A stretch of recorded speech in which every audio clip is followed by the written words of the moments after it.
नमस्कार, आप सभी का स्वागत है हमारे चैनल पर। आप देख रहे हैं खबरें फटाफट। तो चलिए सुबह की गर्मा गर्म चाय की चुस्कियों के साथ बढ़ते हैं आज की खबरों की ओर, जहां आपको देश और दुनिया से जुड़ी तमाम खबरें बताएंगे। जहां हम बात करने वाले हैं वैक्सीन को लेकर कि आखिर कब तक कोविड-19 का एंटीडोट हमें मिल जाएगा और प्रधानमंत्री नरेंद्र मोदी क्या कुछ प्लान कर रहे हैं और बाकी सभी देशों का क्या कहना है वैक्सीन को लेकर।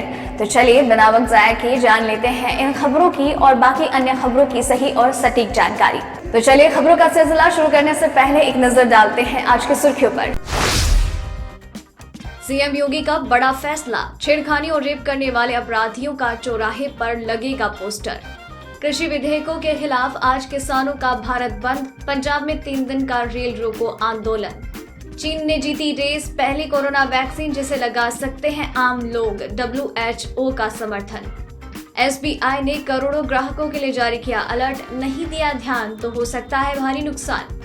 सरकार ने करोड़ों लोगों के हित में उठाया बड़ा कदम, बदल दिए नेशनल पेंशन सिस्टम के नियम। बदल जाएगा चेक से पेमेंट का तरीका, नए साल में लागू होगा नया नियम। क्या है भाग्य लक्ष्मी योजना, लड़कियों को कैसे मिलेंगे 2 लाख रुपए। सोने की कीमतों में आज आई भारी बढ़ोतरी, चांदी भी हुई 2124 रुपए महंगी। जी हाँ दोस्तों, ऐसी और भी कई खबरें और अपडेट्स निकलकर सामने आ रही है जिनकी सही और सटीक जानकारी हम आपको आगे इस वीडियो में देंगे, लेकिन उसके लिए आपको इस वीडियो के साथ अंत तक बने रहना होगा। लेकिन खबरों का सिलसिला शुरू हो और हम एक एक करके सारी बड़ी खबरों के बारे में जानें, उससे पहले आपसे एक छोटी सी रिक्वेस्ट है। इस वीडियो को बनाने में मुझे बहुत मेहनत लगती है और आप उतने ही सब्र और मेहनत के साथ इस वीडियो को देखते हैं, हमें उतना ही प्यार और सम्मान देते हैं, उसका हम तहे दिल से आपका शुक्रिया अदा करते हैं। बस आप अपना ये प्यार और सपोर्ट हमारे साथ यूं ही बरकरार रखिए और इसी प्यार और सपोर्ट के लिए वीडियो पर एक लाइक जरूर कीजिएगा, क्योंकि आपका यही प्यार और सपोर्ट हमें मोटिवेट करता है और बेहतर काम करने के लिए। तो चलिए आप बस अपना ये प्यार और सपोर्ट बनाए रखिए और हम आपके लिए खबरें लगातार लेकर आते रहेंगे। तो चलिए अब जान लेते हैं इन सारी बड़ी खबरों के बारे में। भारत में कोरोना वायरस की रफ्तार पर लगाम लग नहीं पा रही है। देश में बीते 24 घंटे में कोरोना वायरस के 85,362 नए मामले आए, जबकि 1089 मरीजों की जान गई। इसके साथ ही शनिवार को देश में जानलेवा वायरस से संक्रमितों का कुल आंकड़ा बढ़कर 59,03,932 हो गया। स्वास्थ्य और परिवार कल्याण मंत्रालय की ओर से जारी आंकड़ों के अनुसार कुल मामलों में से 9,60,969 केस एक्टिव है, वहीं 48,49,584 मरीज ठीक हो गए हैं, जबकि 93,379 संक्रमित इस बीमारी से अपनी जान गंवा चुके हैं। बढ़ते हैं अब अगली खबर की ओर। अगर आप उत्तर प्रदेश में रहते हैं और मास्क लगाना पसंद नहीं करते तो आपके लिए ये खबर जरूरी है, क्योंकि अब बिना मास्क के घर से बाहर जाने पर आपके खिलाफ सख्त कार्यवाही हो सकती है। दरअसल इलाहाबाद कोर्ट ने निर्देश दिया है कि राज्य में कोई भी नागरिक घर से बाहर बिना मास्क के नजर नहीं आना चाहिए। कोरोना वायरस के लगातार बढ़ते प्रकोप को देखते हुए हाई कोर्ट ने ये निर्देश दिया। कोर्ट ने कहा कि घर से निकलने वाले हर व्यक्ति को ये सुनिश्चित करना होगा कि उसने अपना मास्क पहना है या नहीं। इसके साथ ही कोर्ट ने ये भी कहा है कि इस आदेश का उल्लंघन करने वाले पर मौजूदा कानून के तहत कठोर दंडात्मक कार्यवाही की जाए। बढ़ते हैं अब अगली खबर की ओर। पंजाब और हरियाणा के किसान संसद में पारित कृषि सुधार विधेयक के खिलाफ आज हड़ताल करेंगे। कई किसान संगठनों ने इस राष्ट्रव्यापी हड़ताल का समर्थन किया है। पंजाब के मुख्यमंत्री अमरिंदर सिंह ने प्रदर्शन के दौरान किसानों से कानून व्यवस्था की स्थिति बनाए रखने और कोरोना वायरस से जुड़े सभी नियमों का पालन करने की अपील की। पंजाब कांग्रेस के अध्यक्ष ने भी लोगों से किसानों का समर्थन करने और हड़ताल को सफल बनाने का अनुरोध किया। मुख्य विपक्षी आम आदमी पार्टी पहले ही अपना समर्थन दे चुकी है, जबकि शिरोमणि अकाली दल ने सड़क बंद करने की घोषणा की। United Nations general assembly hall में पाकिस्तान के प्रधानमंत्री इमरान खान के भाषण पर भारत ने करारा जवाब दिया। शनिवार को राइट टू रिप्लाई में इंडिया मिशन के फर्स्ट सेक्रेटरी मिर्जितो बेनितो ने कहा, इस हॉल ने किसी ऐसे व्यक्ति यानी इमरान खान के बारे में लगातार सुना जिसके पास खुद के लिए दिखाने के लिए कुछ भी नहीं था, जिसके पास बोलने के लिए कोई उपलब्धि नहीं थी और दुनिया को देने के लिए कोई उचित सुझाव नहीं था। भारत की ओर से पाकिस्तान को जवाब देते हुए मिर्जितो बेनितो ने कहा, कश्मीर पर अब सिर्फ पीओके की ही चर्चा बाकी है और पाकिस्तान को अब पीओके खाली करना होगा।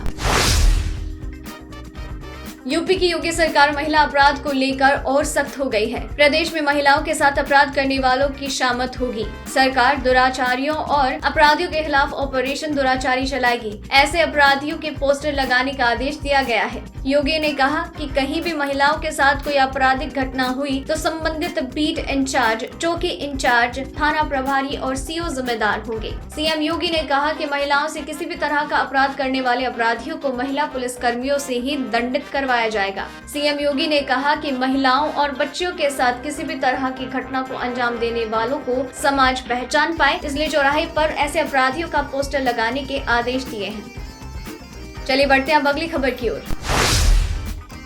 दुनिया भर में कोरोना वायरस से होने वाली मौतों का आंकड़ा 20 लाख तक पहुंच चुका है। WHO ने ये बात कही। WHO ने कहा कि एक सफल वैक्सीन मिलने और व्यापक स्तर पर लोगों को वैक्सीन दिए जाने से पहले वैक्सीन से होने वाली मौतों का आंकड़ा 20 लाख तक पहुंच सकता है। WHO ने ये भी कहा है कि अगर महामारी को रोकने के लिए संगठित होकर कदम नहीं उठाए गए तो मौतों का आंकड़ा 20 लाख से भी ज्यादा हो सकता है। बता दें कि अब तक दुनिया में कोरोना संक्रमण के मामले 3 करोड़ 27 लाख से ज्यादा हो चुके हैं। चीन ने कहा कि ट्रायल से बाहर चुनिंदा लोगों को कोरोना वैक्सीन देने के उसके फैसले का WHO ने समर्थन किया। रॉयटर्स की रिपोर्ट के अनुसार चीन के स्वास्थ्य अधिकारी ने ये जानकारी दी है। जुलाई से ही चीन ट्रायल से इतर विभिन्न समूहों को वैक्सीन की खुराक दे रहा है। हालांकि कई एक्सपर्ट्स ने इसकी आलोचना की थी। चीन ने जुलाई में ही कोरोना वैक्सीन के इमरजेंसी उपाय की इजाजत दे दी थी। चीन के नेशनल हेल्थ कमीशन के अधिकारी झेंग जोंगवेई के अनुसार जून में ही चीन ने WHO की अपनी वैक्सीन की जानकारी भेज दी थी।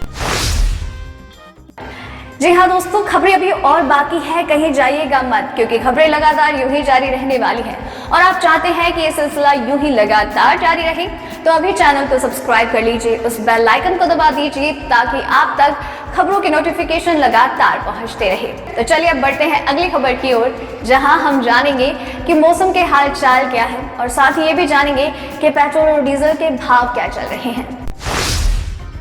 भारत के मध्य और पूर्वी हिस्सों में अगले 24 घंटों के दौरान बारिश में बहुत कमी देखने को मिलेगी, लेकिन इस दौरान पूर्वोत्तर भारत में बारिश जारी रहने की संभावना है। मौसम विभाग की माने तो पूर्वोत्तर भारत के असम, मेघालय, अरुणाचल प्रदेश समेत अन्य स्थानों पर आज भारी बारिश हो सकती है। वहीं महाराष्ट्र के मराठवाड़ा के अलावा दक्षिण भारत के तेलंगाना तक कई स्थानों पर हल्की से मध्यम वर्षा की संभावना है। इसके अलावा मध्य प्रदेश के दक्षिणी पश्चिम हिस्सों में और इससे सटे दक्षिण पूर्वी राजस्थान के कुछ हिस्सों में भी हल्की से मध्यम वर्षा की संभावना है। तटीय क्षेत्रों में भी आज मौसम साफ रहने के आसार हैं। मुंबई, कोंकण, गोवा, केरल समेत आसपास के क्षेत्रों में आज मौसम विभाग ने मौसम साफ रहने का अनुमान लगाया। सरकारी तेल कंपनियों ने आज भी पेट्रोल की कीमत में कोई बदलाव नहीं किया, लेकिन डीजल के दाम में आज जरूर कमी आई। दिल्ली में आज पेट्रोल के भाव कल जैसे ही हैं, 81.06 रुपए प्रति लीटर। डीजल 16 पैसे कम होकर 70.94 रुपए। मुंबई में पेट्रोल 87.74 रुपए, डीजल 17 पैसे घटकर 77.36 रुपए। कोलकाता में पेट्रोल 82.59 रुपए और डीजल 16 पैसे घटकर 74.46 रुपए। चेन्नई में पेट्रोल 84.14 रुपए और डीजल 15 पैसे कम होकर 76.40 रुपए प्रति लीटर है। चलिए बढ़ते हैं अब अगली खबर की ओर। भारतीय रिजर्व बैंक ने बैंक धोखाधड़ी रोकने के लिए एक अहम फैसला किया है। RBI ने 1 जनवरी 2021 से चेक के लिए पॉजिटिव पे सिस्टम शुरू करने की बात कही। पॉजिटिव पे सिस्टम के तहत 50,000 रुपए से ज्यादा भुगतान वाले चेक के लिए महत्वपूर्ण ब्यौरे के बारे में दोबारा से पुष्टि करने की जरूरत होगी। इस सिस्टम में चेक जारी करने वाले को SMS, mobile app, internet banking या ATM जैसे इलेक्ट्रॉनिक माध्यम से चेक के बारे में कुछ न्यूनतम ब्यौरा देना होगा।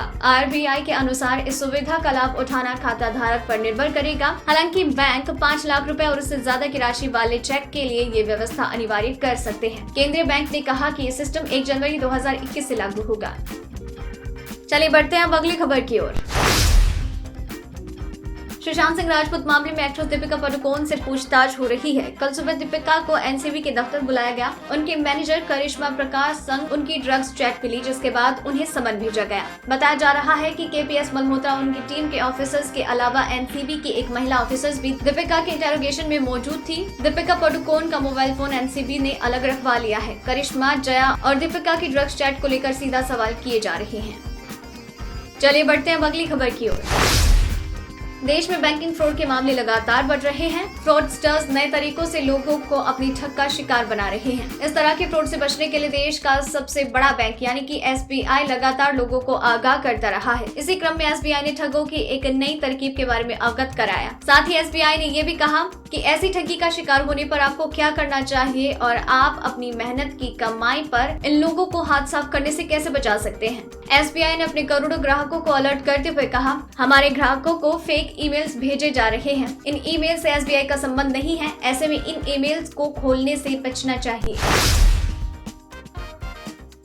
NPS यानी नेशनल पेंशन सिस्टम आज देश में बचत का एक लोकप्रिय विकल्प है। असल में ये पेंशन सेविंग स्कीम है जो भविष्य में वित्तीय सुरक्षा प्रदान करती है। आपको बता दें कि इससे जुड़े एक बड़े नियम में सरकार ने बदलाव किया। नेशनल पेंशन सिस्टम यानी NPS के जो पुराने सब्सक्राइबर इससे तय समय से पहले निकल चुके हैं वो इससे फिर जुड़ सकते हैं। PFRDA ने इसकी इजाजत दे दी है। मौजूदा नियमों के अनुसार सब्सक्राइबर चाहे तो 60 साल की उम्र पूरी होने से पहले इससे निकल सकते हैं। NPS में निवेश मैच्योर होने निवेशकों को 80% रेगुलर पेंशन में बदल जाता है, जबकि बाकी 20% एक मुश्त निकाला जा सकता है। चलिए बढ़ते हैं अब अगली खबर की ओर। उत्तर प्रदेश सरकार के द्वारा भाग्य लक्ष्मी योजना की शुरुआत की गई है। इस योजना के तहत राज्य सरकार प्रदेश के लड़कियों को उनकी भविष्य के लिए आर्थिक सहायता प्रदान करती है। इस योजना का मकसद कन्या भ्रूण हत्या रोकने, बेटियों के जन्म को बढ़ावा देने और महिला सशक्तिकरण करना है। इस योजना का लाभ गरीबी रेखा से नीचे परिवारों को मिलेगा। इसके अंतर्गत सरकार बेटियों को किश्तों में भुगतान करती है। बेटी के जन्म पर 50,000 रूपए की आर्थिक मदद मिलती है। वहीं 21 साल की उम्र में बेटी को 2 लाख रूपए भी दिए जाते हैं। चलिए अब बढ़ते हैं अगली खबर की ओर। आज लगातार चौथे दिन सोने की कीमतों में बढ़ोतरी देखने को मिली। दरअसल वैश्विक बाजार में पीली धातु की कीमतों में कुछ दिन से कमजोरी देखने को मिल रही थी। आज दिल्ली सराफा बाजार में सोना 324 रूपए प्रति 10 ग्राम महंगा हुआ। इसके अलावा चांदी की कीमतों में भी 2124 रूपए की बढ़ोतरी हुई। तो दोस्तों आज की इन खबरों में बस इतना ही। आपके लिए खबरें लगातार लेकर आते रहेंगे। उसके लिए आप चैनल के साथ बने रहिए, चैनल को सब्सक्राइब कर लीजिए। और अगर आपने वीडियो पूरा देखा है तो इन खबरों के बारे में अपने विचार और अपना नाम जरूर मेंशन कीजिएगा। धन्यवाद।